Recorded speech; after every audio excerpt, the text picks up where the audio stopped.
Contos e poemas para crianças extremamente inteligentes de todas as idades. Seleção feita por Harold Bloom. Tradução de José Antônio Arantes. Editora objetiva, Canal Leconde. Caros ouvintes, caso gostem do que aqui será lido, por favor, adquiram o livro. E caso gostem do meu trabalho, venham auxiliá-lo. Se é possível via Pix, Apoia-se, Vaquinha. Os links estão todos no descritivo. Também é possível auxiliar o canal tornando-se membro. Torne-se um membro você também. Há diversas possibilidades.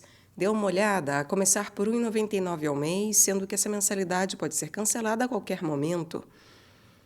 E também é possível auxiliar o canal comprando livros que chegarão até mim pela lista de desejos da Amazon. Caso você queira que algum livro esteja lá, basta solicitá-lo. Eu incluirei para que possa comprá-lo. E eu peço também para que, por favor, curtam, compartilhem, comentem e inscrevam-se no canal, porque tudo isso faz muita diferença em termos de engajamento. Obrigada pela presença. Estamos aqui no primeiro volume, Primavera. Seguimos com Walt Whitman, 1819 a 1892. Walt ou Walter Whitman, além de contista, é um dos poetas mais fascinantes da literatura norte-americana. Nascido em Long Island, criado no Brooklyn, foi um autodidata. Trabalhou como gráfico, como uma espécie de professor independente e como jornalista em Nova York. Whitman explorou a linguagem em liberdade, a linguagem coloquial, e seus temas estão relacionados diretamente à vida do dia a dia do seu país, o que é ao mesmo tempo interessante no mundo todo. A natureza está sempre presente em sua obra, sobretudo no que o tornou conhecido no mundo inteiro. Leaves of Grass, Folhas de Relva, livro de poemas publicado pela primeira vez em 1855.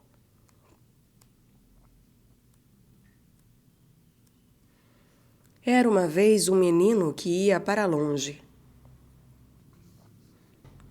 Era uma vez um menino que ia para longe todos os dias, e o primeiro objeto que encontrava, nesse objeto se tornava.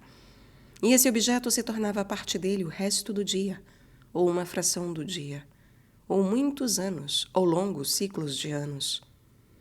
Os primeiros lilazes se tornaram parte desse menino, e a relva e as hipomeias brancas e vermelhas, e o trevo branco e vermelho, e o canto do papamosca, e os cordeiros de 3 meses, e a ninhada rósea da porca, e o potro da égua e o bezerro da vaca, e as crias barulhentas no terreiro ou na lama à beira da lagoa, e os peixes que se suspendiam tão curiosamente lá embaixo, e o líquido curioso e bonito, e as plantas aquáticas de cabeças chatas, graciosas, todos se tornaram parte dele. Os rebentos do campo de 4 e 5 meses se tornaram parte dele.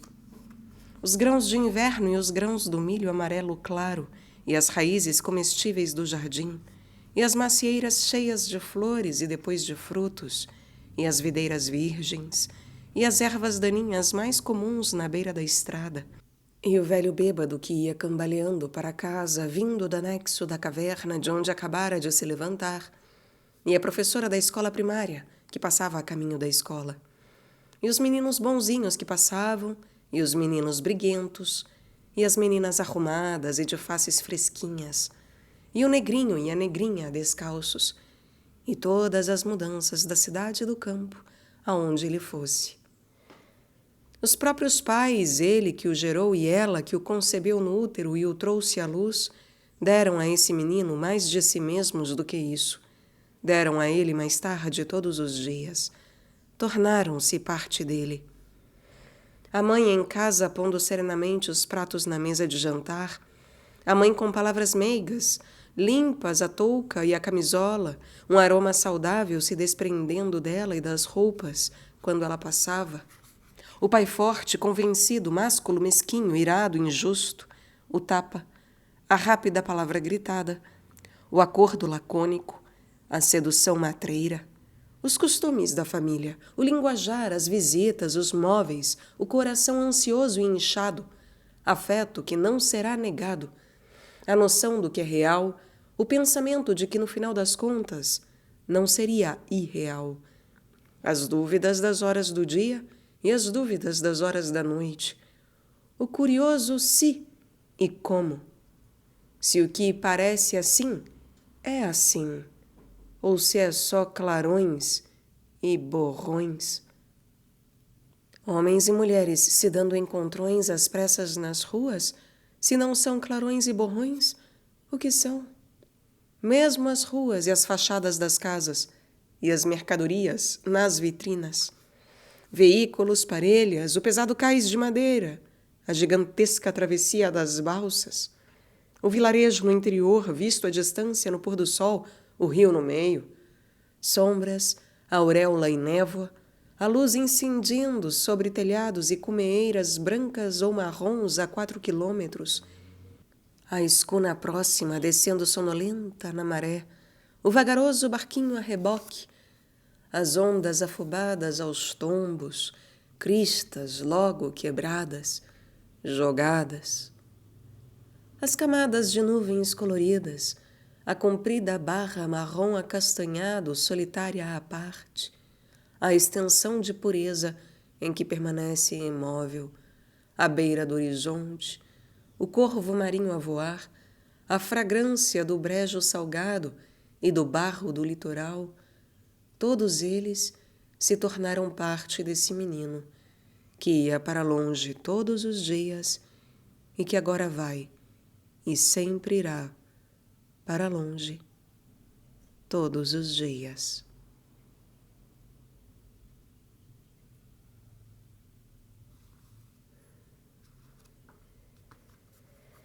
Era uma vez um menino que ia para longe, era uma vez um menino que ia para longe todos os dias, e o primeiro objeto que encontrava nesse objeto se tornava, e esse objeto se tornava parte dele o resto do dia, ou uma fração do dia, ou muitos anos, ou longos ciclos de anos. Os primeiros lilazes se tornaram parte desse menino, e a relva e as hipomeias brancas e vermelhas, e o trevo branco e vermelho, e o canto do papa-mosca, os cordeiros de 3 meses, e a ninhada rósea da porca, e o potro da égua e o bezerro da vaca, e as crias barulhentas no terreiro ou na lama à beira da lagoa, e os peixes que se suspendiam tão curiosamente lá embaixo, e o líquido curioso e bonito, e as plantas aquáticas de cabeças chatas, graciosas, todos se tornaram parte dele. Os rebentos do campo de 4 e 5 meses se tornaram parte dele. Os grãos de inverno e os grãos do milho amarelo claro e as raízes comestíveis do jardim, e as macieiras cheias de flores e depois de frutos, e as videiras virgens, e as ervas daninhas mais comuns na beira da estrada, e o velho bêbado, que ia cambaleando para casa vindo do anexo da taverna de onde acabara de se levantar, e a professora da escola primária, que passava a caminho da escola, e os meninos bonzinhos que passavam, e os meninos briguentos, e as meninas arrumadas e de faces fresquinhas, e o negrinho e a negrinha descalços, e todas as mudanças da cidade e do campo, aonde ele fosse. Os próprios pais, ele que o gerou e ela que o concebeu no útero e o trouxe à luz, deram a esse menino mais de si mesmos do que isso. Deram a ele mais tarde, todos os dias. Tornaram-se parte dele. A mãe em casa, pondo serenamente os pratos na mesa de jantar. A mãe com palavras meigas, limpas a touca e a camisola, um aroma saudável se desprendendo dela e das roupas quando ela passava. O pai, forte, convencido, másculo, mesquinho, irado, injusto. O tapa, a rápida palavra gritada, o acordo lacônico, a sedução matreira, os costumes da família, o linguajar, as visitas, os móveis, o coração ansioso e inchado, afeto que não será negado, a noção do que é real, o pensamento de que, no final das contas, não seria irreal, as dúvidas das horas do dia e as dúvidas das horas da noite, o curioso se e como. Se o que parece assim, é assim. Ou é só clarões e borrões, Homens e mulheres se dando encontrões às pressas nas ruas, se não são clarões e borrões, o que são? Mesmo as ruas e as fachadas das casas, e as mercadorias nas vitrinas, veículos, parelhas, o pesado cais de madeira, a gigantesca travessia das balsas, o vilarejo no interior visto à distância no pôr do sol, o rio no meio. Sombras, auréola e névoa, a luz incidindo sobre telhados e cumeiras brancas ou marrons a 4 quilômetros, a escuna próxima descendo sonolenta na maré, o vagaroso barquinho a reboque, as ondas afobadas aos tombos, crista logo quebradas, jogadas, as camadas de nuvens coloridas, a comprida barra marrom acastanhado solitária à parte, a extensão de pureza em que permanece imóvel, à beira do horizonte, o corvo marinho a voar, a fragrância do brejo salgado e do barro do litoral, todos eles se tornaram parte desse menino que ia para longe todos os dias e que agora vai e sempre irá para longe todos os dias.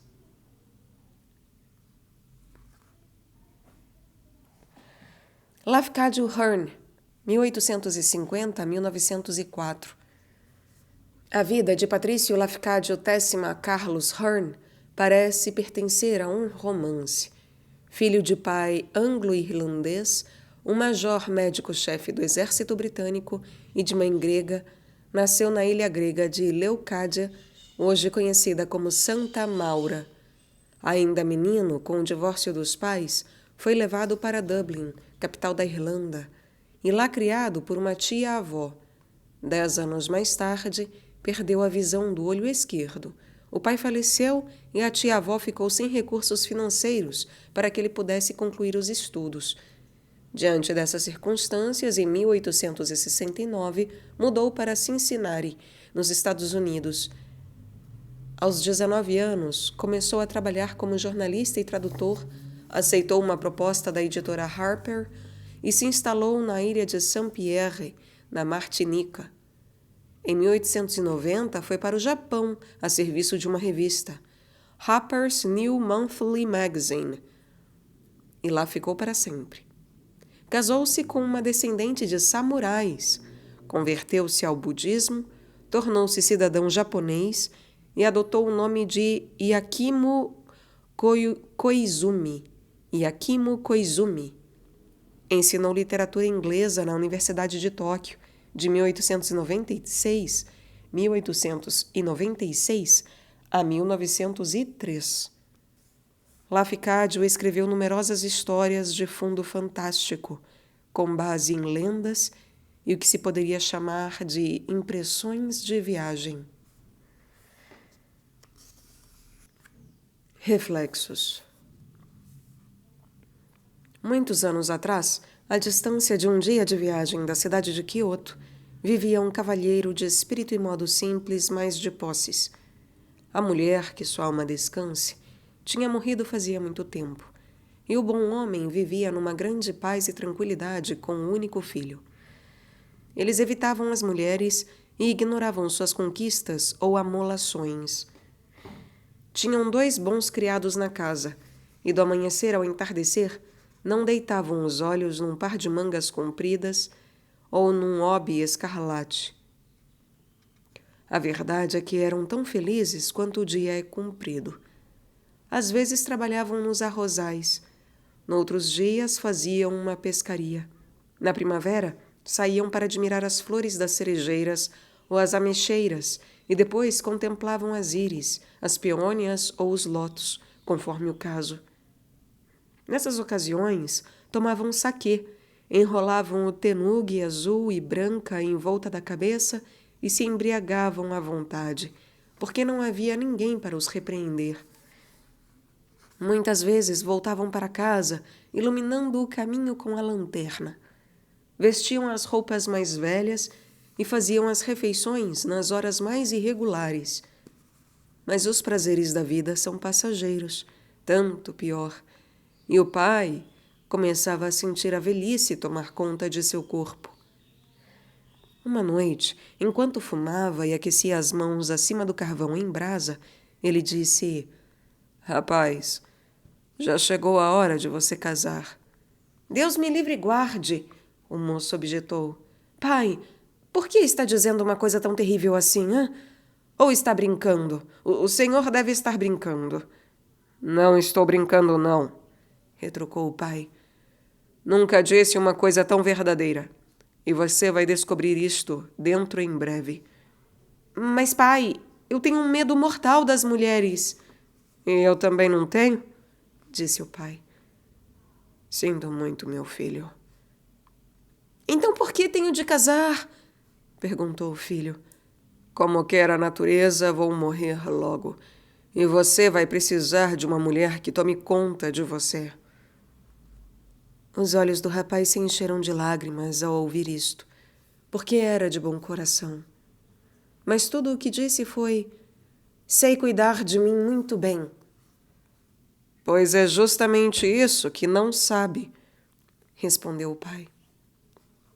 Ao fim e ao cabo, encontraram uma mulher para o filho. Ela era nova, tão bonita como uma pintura. Chamava-se Pompom, simplesmente, ou Fusa, como dizem no idioma dela.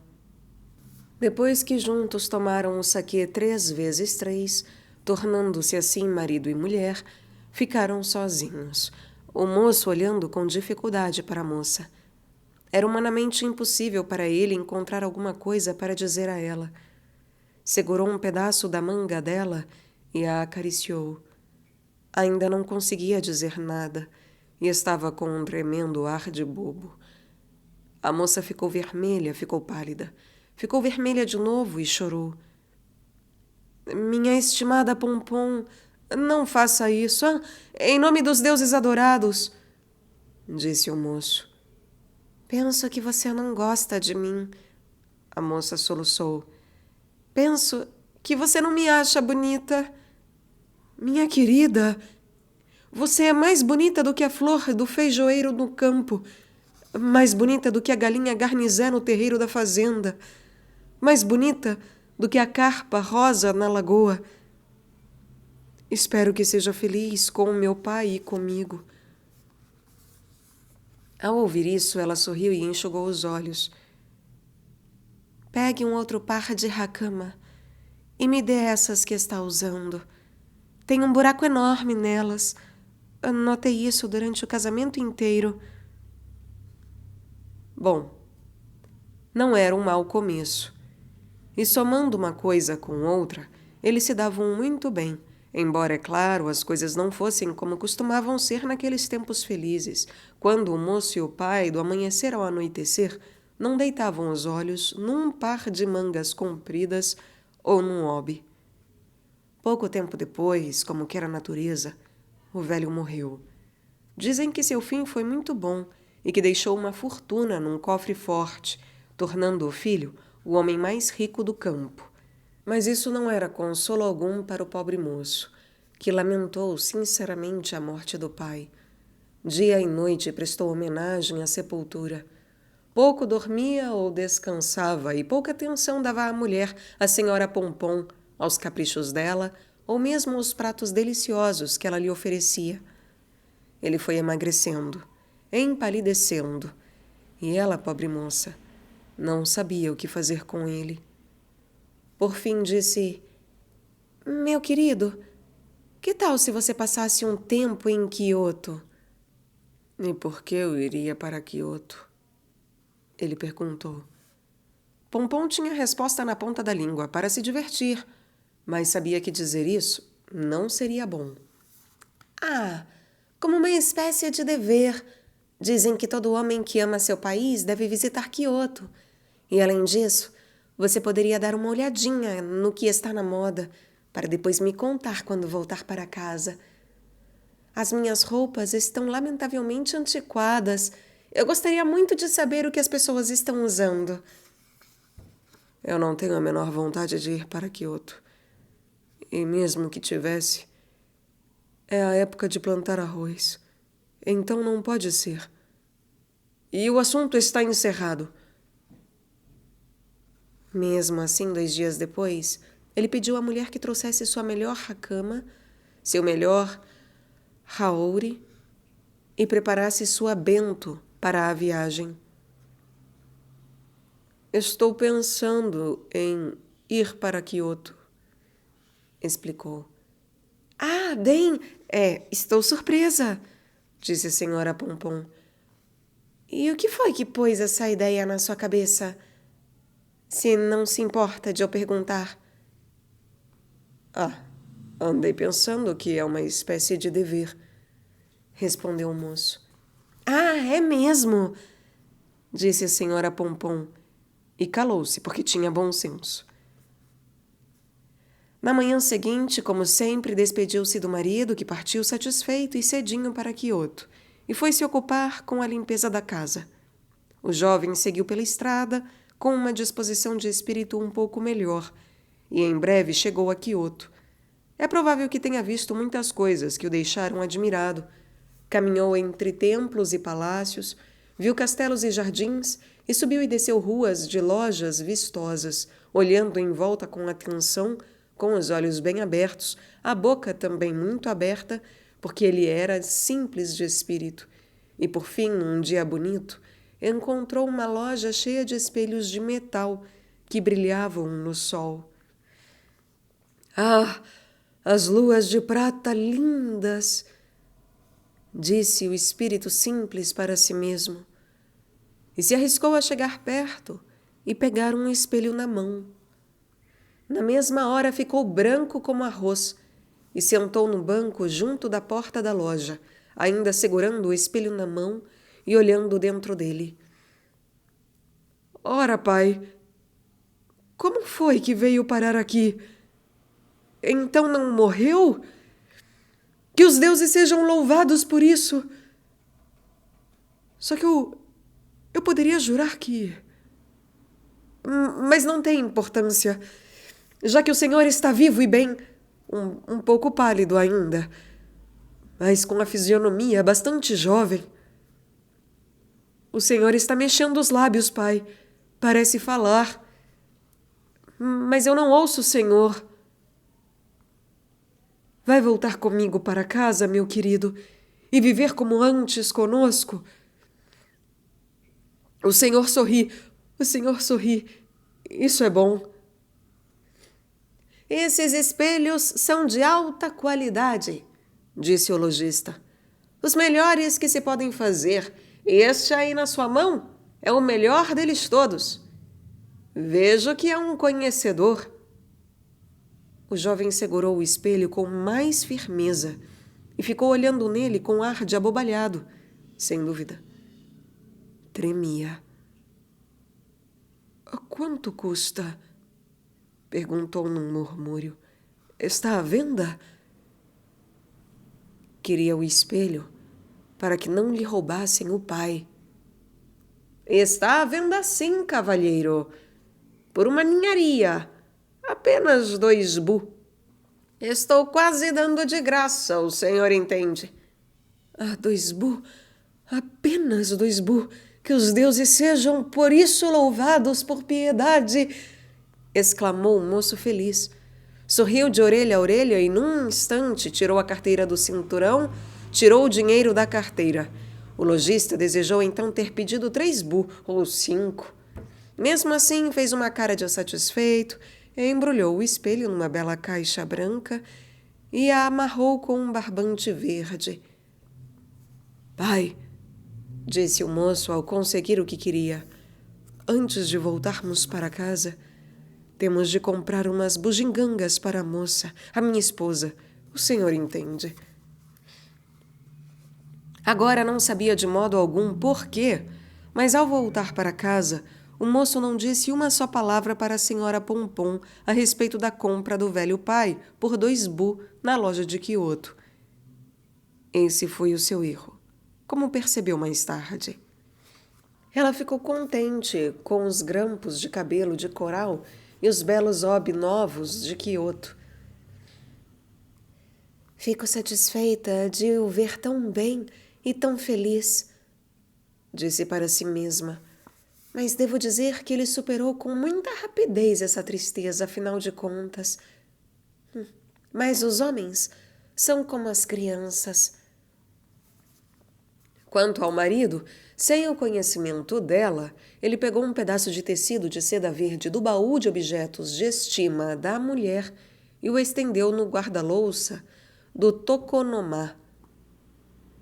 Lá colocou a caixa de madeira branca com um espelho. Na manhãzinha e toda noitinha, ia ao guarda-louça do toconoma e conversava com o pai.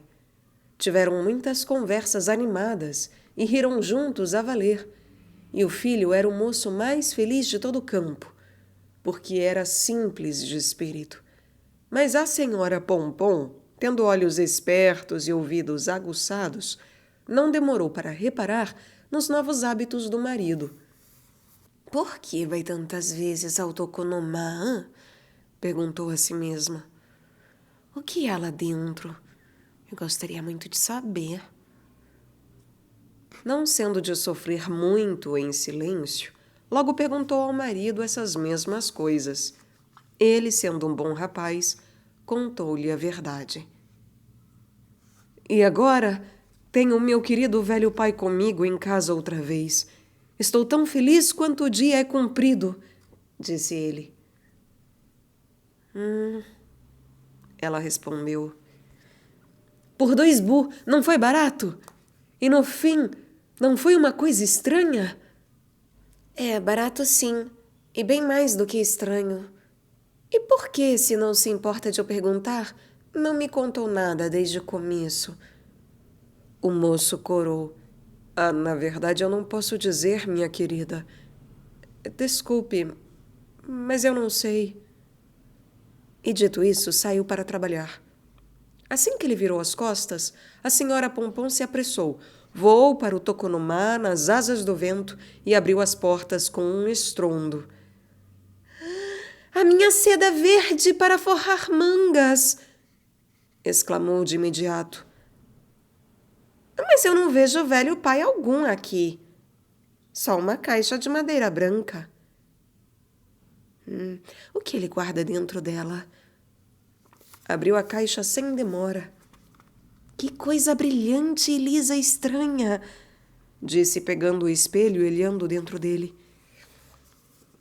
Por um momento nada disse, mas enormes lágrimas de raiva e ciúme brotaram nos olhos, o rosto vermelho da testa ao queixo. Uma mulher! Uma mulher! Este é o segredo dele! Guarda uma mulher no guarda-louça! Uma mulher muito jovem e muito bonita. Não, bonita de jeito nenhum.